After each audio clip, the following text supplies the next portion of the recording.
Asansol sub divisional के 64वें क्रीड़ा प्रतियोगिता में चितरंजन एथलेटिक क्लब की तरफ से प्रतिभागियों ने आसनसोल में आयोजित विभिन्न स्पर्धा में हिस्सा लिया था।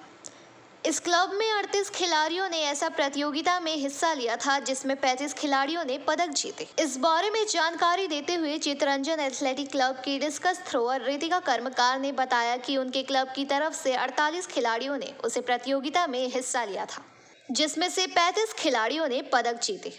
उन्होंने कहा कि 100 मीटर, 200 मीटर, 1500 मीटर और 2000 मीटर के धावन में उनके क्लब के खिलाड़ियों ने पदक जीता। इसके अलावा शॉट पर, डिस्कस थ्रो जैसे प्रतियोगिताओं में भी क्लब के खिलाड़ियों ने बेहतरीन प्रदर्शन किया और पदक जीते। उन्होंने कहा कि उनके लिए आसनसोल सब डिवीजन खेल प्रतियोगिता में हिस्सा लेने का यह पहला मौका था, लेकिन टिकटॉक के कुछ खिलाड़ी ऐसे हैं जिन्होंने इससे पहले भी ऐसे ही प्रतियोगिताओं में हिस्सा लिया था और स्वर्ण सहित विभिन्न पदक जीते थे।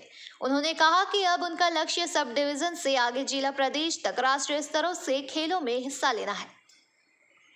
আমরা আসানসোল সাব ডিভিশনের বার্ষিক ক্রীড়া প্রতিযোগিতায় গেছিলাম, যেটা 64তম, এবং আমরা চিত্তরঞ্জন অ্যাথলেটিক ক্লাব আমাদের এই সংযুক্ত স্থান এখানে এর হয়ে আমরা পার্টিসিপেট করেছিলাম। ওখানে আমাদের 38 জন অ্যাথলিট ওখানে পার্ট নিয়েছিল এবং তার মধ্যে 35 জন ওখানে মেডেল পেয়েছেন।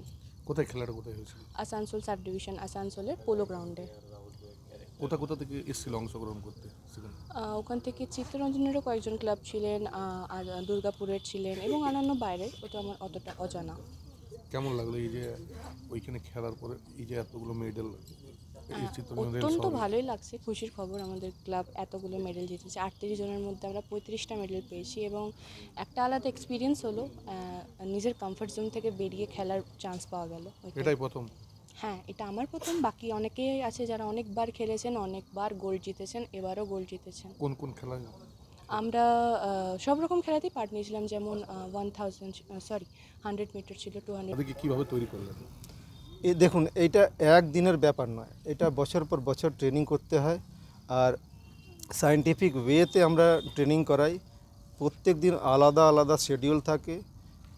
এন্ডিওরেন্স ট্রেনিং, স্পিড ওয়ার্ক, তারপরে এজিলিটি, প্লায়োমেট্রিক আর ওয়েট ট্রেনিং পর্যন্ত আমরা দিই, যাতে বাচ্চাদের ফুল একদম তৈরি হয় যে প্রত্যেক দিক থেকে আমরা তৈরি করে ওদেরকে ন্যাশনাল লেভেলের একটা প্লেয়ার তৈরি করতে যাচ্ছি।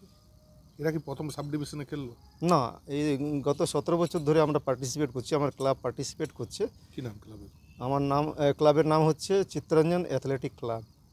তো এই যে সাব ডিভিশনে খেলাটা কোথায় হয়েছিল এবং কতজন অংশ নিয়েছিল? এটা হয়েছিল আসানসোলের পোলো গ্রাউন্ডে, আর 29-30 জানুয়ারি। কতজন অংশ নিয়েছিল আপনার এখান থেকে? আমার ক্লাব থেকে টোটাল 38 জন অংশ নিয়েছিল, তার মধ্যে 35টা মেডেল পেয়েছি আমরা। কীরকম লাগছে এইরকম? না, excellent performance, no doubt about it. আগামী দিনে তাদের কি স্বপ্ন রয়েছে? কি হ্যাঁ, আপনার কি চিন্তা ভাবনা রয়েছে তাদের? आसनसोल से बीजू मंडल की रिपोर्ट, PBTV न्यूज़।